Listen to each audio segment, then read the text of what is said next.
Greetings, everyone. Thank you for joining us today on Insight to the End Times. We're starting a brand new week, and we're continuing our study in 2 Timothy chapter 3.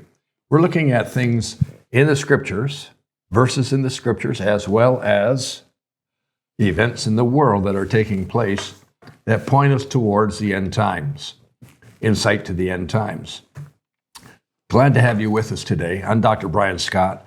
We are in our 5th year of sharing these podcasts, and we just keep going back over a lot of the same verses because events are occurring on a weekly and monthly basis that are pushing us closer and closer and closer to these verses coming to pass in their entirety. We're in April of 2026, as you probably know, and in this first 3 to 4 months of 2026. My gracious. Oh, my gracious. Changes, massive changes have occurred in the world. Massive changes have occurred in leadership. Massive changes have occurred in terms of nation versus nation. We've got Matthew 24 events taking place, wars and rumors of wars, nation against nation, and earthquakes and pestilence, and you name it. All of it is occurring, and it's occurring back to back to back to back. We're in these last days that Paul referred to in 2 Timothy chapter 3. He said, perilous times will be coming. I'm saying to you, perilous times are already here. In the verses 2, 3, and 4, for instance, he lays out several massive signs of these last days. Verse 2, we're still working our way through verse 2, and this is almost like the third week of dealing with the perilous times concepts. In verse 2, it says, the first key will be men will be lovers of themselves, then lovers of money. Then it goes on to say they'll be boasters, they'll be proud, they'll be blasphemers, they'll be disobedient to their parents, they'll be unthankful, they'll be unholy. And it continues. And we've been looking at these individually because, my gracious, there's so many things that are occurring that are accentuating these verses. Last week, especially on the Friday episode of our podcast, we looked at the concept of unthankful. And unthankful simply means that a person has lost their gratitude and their appreciation, because those three words go together. Thankful, gratitude, or grateful, and appreciation. You're thankful when someone blesses you. You're grateful towards the person who did the blessing, and you're appreciative of the value of the blessing. They go hand in hand. Hey, this is Matt from Insights to the End Times. I wanted to interrupt just for a quick moment and ask you to do us a huge favor. If you could go ahead and hit the like, share, or subscribe button, it would allow us to make sure that you stay up to date with all the latest videos from Dr. Scott. Now back to the episode. So this word, this verse, or this concept here, this sign is unthankful. We could say no gratitude, not appreciative anymore. Let's move on to the next point. Because what I'm sensing and seeing in these points is that they start out with a point and then they just keep adding more elements to that original point, but with a different point. So men are lovers of themselves, which soon turns into lovers of money. And when you are a lover of money, you become boastful. And when you're boastful, you then have an attitude of pride. No one can tell you much of anything. And then it moves on from there into these other areas. Well, this unthankful flows from being disobedient to those in authority over you, those that you should submit to, those who are your parents. Become disobedient at that level, next thing you know, you're unthankful. You have no appreciation.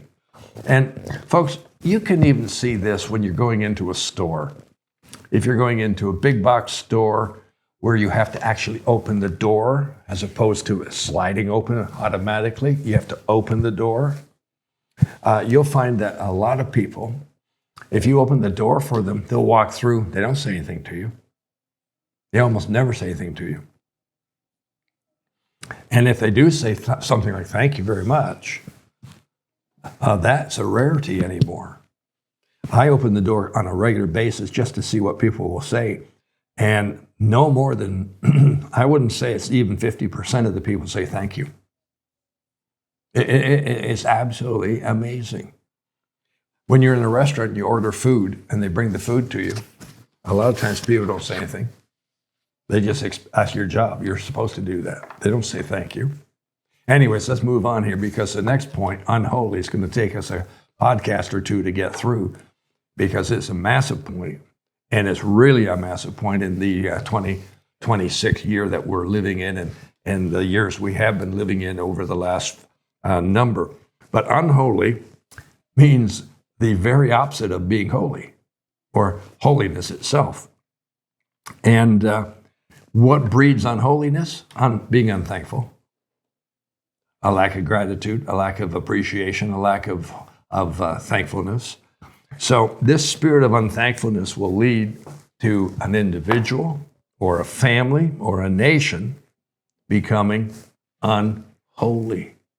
Now, it wasn't all that many years ago when I was growing up that Sunday morning was a pretty sacred day. You may or may not be able to relate to this or even recognize this, but when I was growing up as a teenager, high school student, secondary school student, we had relatives who lived about an hour away from us. And we would go to visit them on a fairly regular basis. I could say it like this. Every other Sunday afternoon, we were on our way to visit these relatives. And we would have dinner with them. And you know, we kids would play with our cousins and so on and so forth. And in those years, that would be probably 50 years ago, roughly speaking, there were no transports or trucks on the highway on a Sunday because it was Sunday. And they didn't drive trucks or transports on the roads on Sundays. It was a day of rest. It was God's day. Stores weren't open on Sunday. Churches were open on Sunday, but not stores. Even restaurants, it was hard to find a restaurant that might be open. Well, then we saw this progression occur, I guess you could say, where the stores decided to open in the months of November and December on Sunday from about 1 o'clock after church was over, because Sunday was a day for church, right? That's the way it was 50 or so years ago, probably even 30 years ago. Maybe 40 at them would be more accurate. 40 would take us back to the mid-1980s. In any event, the stores decided to open for a couple of hours Sunday afternoon, leading into the Christmas season. No one objected to that because it's Christmas and people would have more shopping to do and so on. But since it worked so well, they stayed open after Christmas. And then they expanded their time from, instead of 1 to 4, it went from 12 to 5. And that was speeding up our scenario here. You now find big box stores open at 8 in the morning on Sundays until probably 6 at night. Some stay open to 8 at night. So we have gone from a sense of holiness in our society and in our land to respect and honor Sunday, the Lord's Day, to a point where it's just any other day now. So what has really occurred of late that I just shake my head at is that the contractors are out, the roofers are out, the lawn spray companies are out on Sunday working. And you start seeing the utility trucks. You see the electrician's truck, the plumber's truck, the roofer's truck, the contractor's truck, the contractor truck and trailer, and so on, going to job sites on Sunday. So Sunday is just like any other day now. We're talking about unholiness has crept into the land. Unholiness. Now, as this unholiness has crept into the land and into our society and into our activities, have you noticed how church attendance has gone down and gone down and gone down and gone down? And at the same time, we've seen church attendance going up. But the type of church where it's going up is usually what we refer to as a seeker-sensitive type church, or a pseudo church, or a church that offers little Bible, but a whole lot of feel good.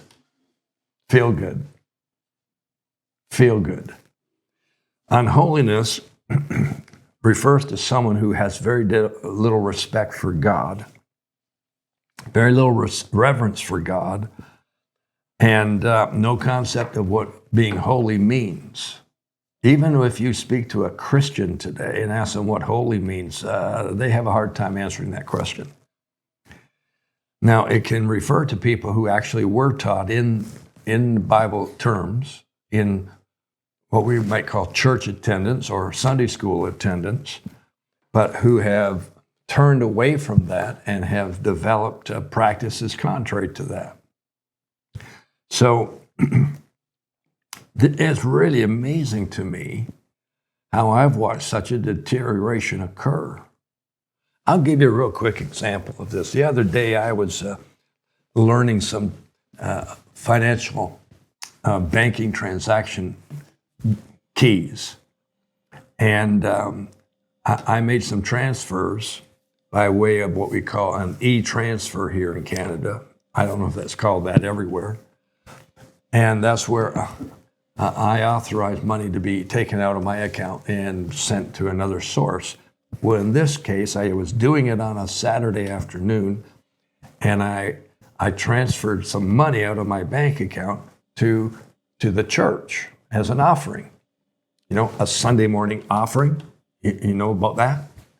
I don't mean to be facetious here or to be disrespectful, but as a result of using this process or this procedure of an e-transfer, the bank locked my account and shut it down. So I had to contact them and sit on hold and wait and listen to their horrible music for 20 minutes before an individual came online. And I could tell by his dialect and his expressions that he was using that he was probably someone who had come to our country from overseas. So he told me the reason this has been closed and locked is because you did something you've never done before, and that is a red flag, and our program flags that, and it automatically shuts it down to protect you in case you're not the one doing it.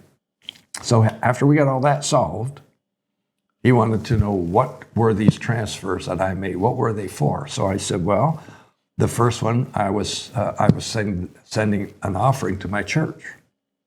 And his response was, what's an offering? What do you mean by that, an offering? I said, it's an offering, a church offering. He said, is that something you do in church? I said, yes. He said, really? I said, of course. He said, I didn't know people still did that type of thing. And I thought, oh my gracious, wow. That tells me a lot about the individual. And it might be, he just has never been exposed to it, or it might be because of other factors, I don't know.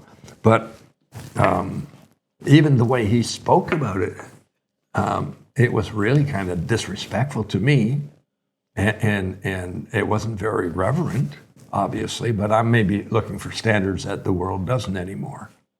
Anyways, going on here, unholy people are people who don't respect God very much. or his word or his principles or his promises. I hear this all the time. What do you do, sir? And if I answer them in terms of I go to church, as a for instance, they'll say, well, I believe in God too. Or if I say I'm a Christian, they'll say, oh, I believe in God too. If I say I'm a pastor of a church, they'll say, oh, I believe in God too. So it comes out really quickly. I believe in God too. What's that supposed to mean? Because I know from their lifestyle and the way they've been talking to me and the words they've been using, they don't respect God. They don't respect his word. They don't respect his principles. So what's the point of them saying, I believe in God too? It reminds me of what the Apostle James says in his book. In the first chapter, he says, you believe in God, so does the devil and his demons. So what difference, what's the big deal with you believing in God? Why is that supposed to be a big deal when they also believe in God? Anyways, I don't mean to get off topic here, but my point is we have an awful lot of people in our society today who have become unholy people. In fact, I would suggest to you our society has become very unholy as a whole. And we don't have the respect or the reverence for the Lord God Almighty. Amen. That was in effect some years ago. I've got all kinds of illustrations and examples. That's why we're going to take another podcast to look at some of them. But let me read a set of verses to you out of the book of Romans chapter 1, verse 21 to 24. Here's what it says. Because although they knew God, they did not glorify him as God, nor were they thankful. But they became futile in their thoughts, which means unholy, and their foolish hearts were darkened because they were unholy. Verse 22, professing to be wise, they became fools. Ooh, that's a big verse. Professing to be wise, they became fools. We see that everywhere today, especially if you turn on the television news, you see it.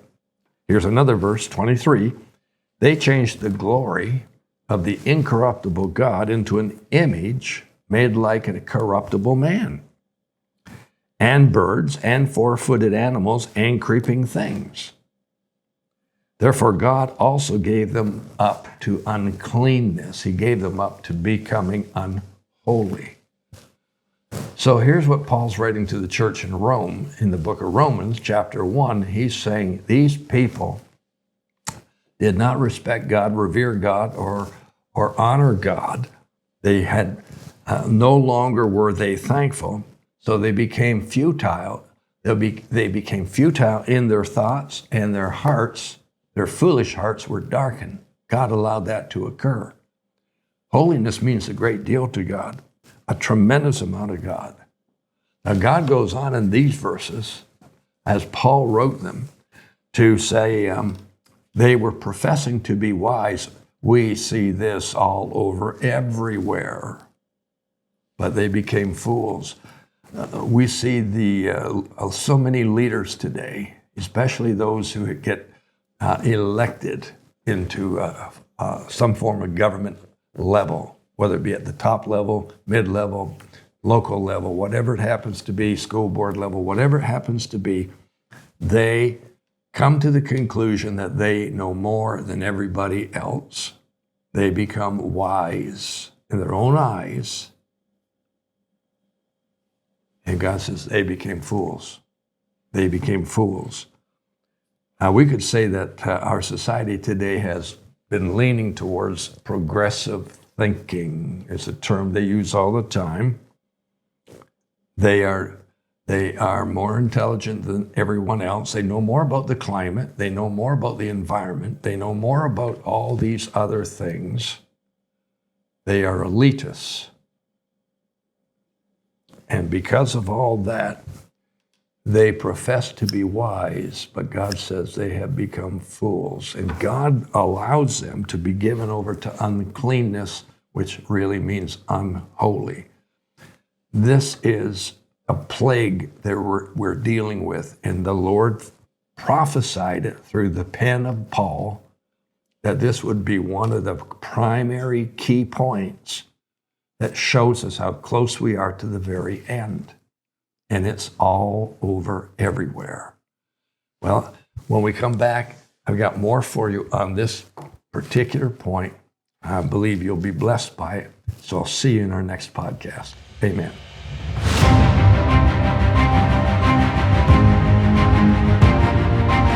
Hey, thanks for watching this episode of Insights to the End Times. I hope you enjoyed it. If you'd like to get notified every time we release a new video, go ahead and hit that subscribe button right over here.